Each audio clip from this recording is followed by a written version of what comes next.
April 1945. The Third Reich is thrashing in its death throes. Nazi Germany is collapsing like a house of cards under the tracks of American armor. The war in Europe is practically won, and it feels like the worst is finally over.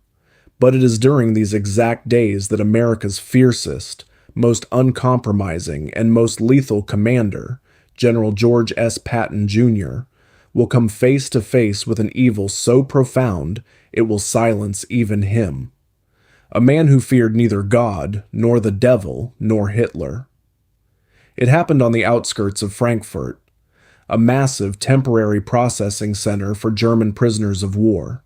Routine, monotonous. Thousands of Wehrmacht soldiers standing in endless lines. They are surrendering weapons, recording names, stripping off insignia.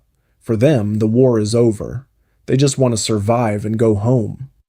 Patton walked along those lines, his gaze, cold, scanning, professional. He had seen millions of enemies throughout this campaign. He was a man tough to surprise, impossible to scare, until this exact second. Among the gray mass of surrendered troops, Patton spotted a single figure, a man in a Waffen-SS camouflage tunic. He stood straight, proud. There was no fear of the victors on his face, no submission, just a cold, defiant indifference. But it wasn't the SS soldier's face that made Patton stop in his tracks. It was what hung around his neck, something metal catching the dim April sunlight. The Nazi wasn't hiding it, he was wearing it proudly.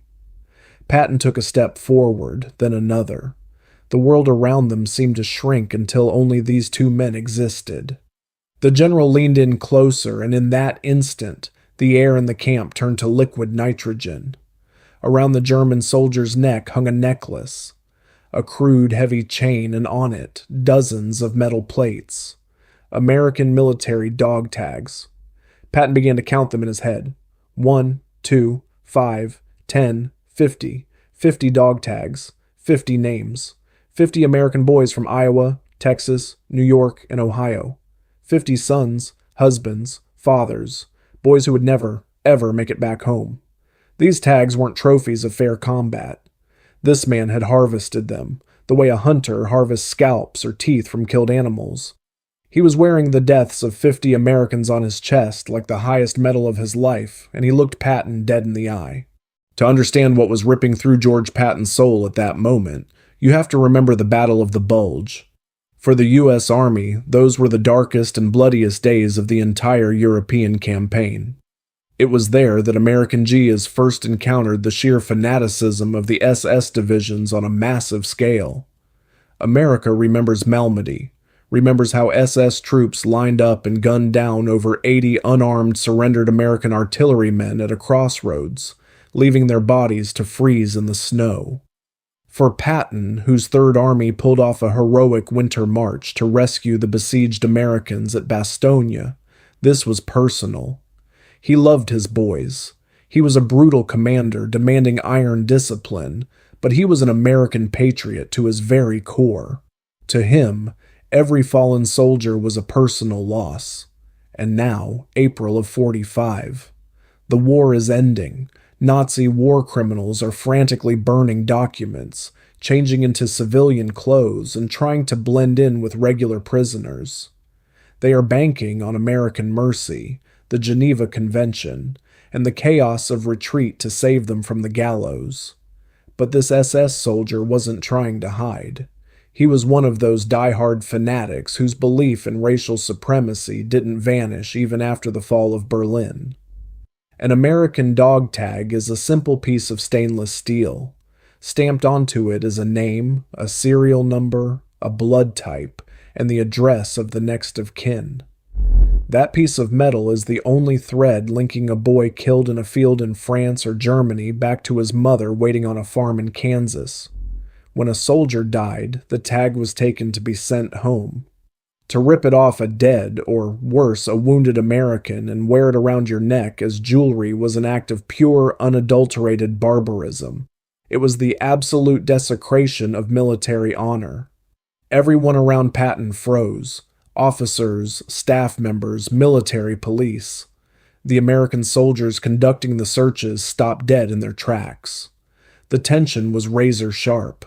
A single word from the general and this SS man would have been torn to pieces right there on the spot. Many commanders in Patton's shoes, blinded by rage, would have drawn their pistol and executed him. But Patton stepped in close. Less than 4 inches separated his face from the Nazis. The general stared down at him. Patton's face turned into a mask of solid granite. He stayed silent for nearly a minute, reading the names on the tags, and then he spoke in a low, gravelly voice that cut straight to the bone. Patton didn't touch the German. He didn't degrade himself by striking him. He spoke words that sent chills down the spines of everyone listening. You think you're a hunter. You think those tags are your trophies. You wear them to show your strength. But you're wrong, son. You're no hunter. You're a coward who stole from dead men. And those 50 boys whose names you wear around your neck, they aren't dead to me. They're standing right behind me, all 50 of them, and they are looking at you. The general paused, his eyes pinning the SS man to the spot. Patton continued, The Geneva Convention protects soldiers. It protects men who fought for their country. But it does not protect ghouls. It does not protect those who desecrate the fallen. You won't live to see a courtroom, you Nazi bastard. Not because I'm going to kill you, but because the very dirt you walk on will spit you out. Patton turned to the head of the military police and delivered a short, freezing order. Take that off him. Clean those tags, log the names, and get them to headquarters immediately to cross-reference with our casualty records. We are returning them to their families. As for this animal, get him out of my sight. Put him in solitary. No POW privileges. Hand him over to the CIC counterintelligence. Have them extract the name of every American he murdered, and when they are done, you make damn sure he gets exactly what he earned under the laws of war, down to the last drop. The SS soldier was slammed to the ground a second later. The chain of dog tags was ripped from his neck so violently the metal sliced his skin. But he didn't make a sound. His pride evaporated instantly, and in the Nazis' eyes, there finally appeared that same primal terror he had once brought into American homes. He realized his trophies had just become his death warrant. History is quiet on the exact details of his end. In the chaos of the war's finale, perpetrators of such atrocities faced a single fate: execution after a brief interrogation. But the main mission was accomplished. The tags went home. For anyone who knows the price of freedom, this story is a reminder of what the world was actually fighting against.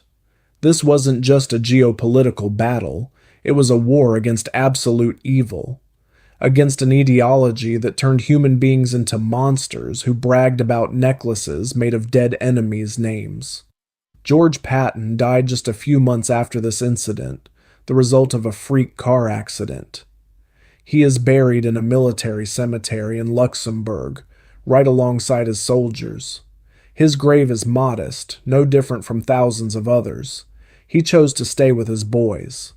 Every time you look at a military dog tag, remember it's not just a piece of gear. It is a symbol in a soldier's contract with their country, which reads, I give my life for my country's freedom, and my country promises to remember my name. Patton kept that promise, and he forced the enemy to respect the names of those who never came back. That is why his name is forever carved into memory as the ultimate protector of the American soldier.